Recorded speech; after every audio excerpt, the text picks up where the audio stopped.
Well, I think we may need to make the question a little more precise. What I'm asking is about drone strikes on Americans on American soil.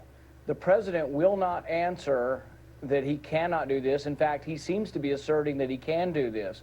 The law indicates that he can't. The CIA is not supposed to assassinate people on American soil, and the Department of Defense isn't allowed to act on American soil because of the Posse Comitatus Act.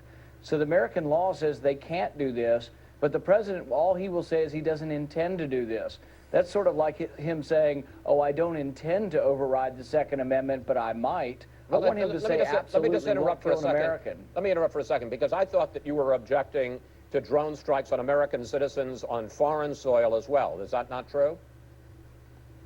I'm primarily asking, and the primary question is, Americans on American soil, can the president kill them with a drone strike from this program?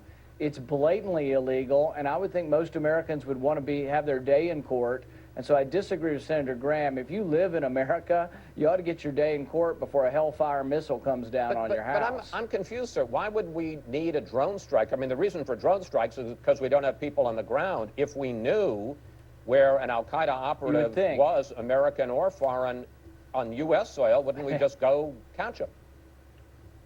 You would think, but here's Brennan's response. He says the authorization to use force in 2001 in Afghanistan has no geographical limit. So when he says that, our first question is, gosh, he's implying that he could do it in America, so we send him a written question. Senator Wyden asks him a verbal question. Can you kill an American on American soil? He won't answer. The president has now answered and says, I don't intend to do so.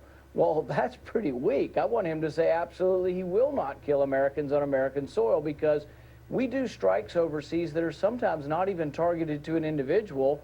We see a train of a caravan coming out of a place we think people don't like America, and we strike a train of vehicles without even knowing who they are. But with Americans overseas, I also do have some objection in the sense that I would try them for treason.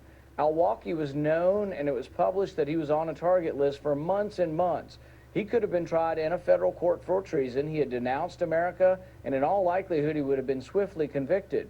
His son, though, was never tried. We killed his 16-year-old son, and I don't think that that was appropriate. His son was never even accused of terrorism. The government won't even admit that it was a mistake or an error, whatever it was.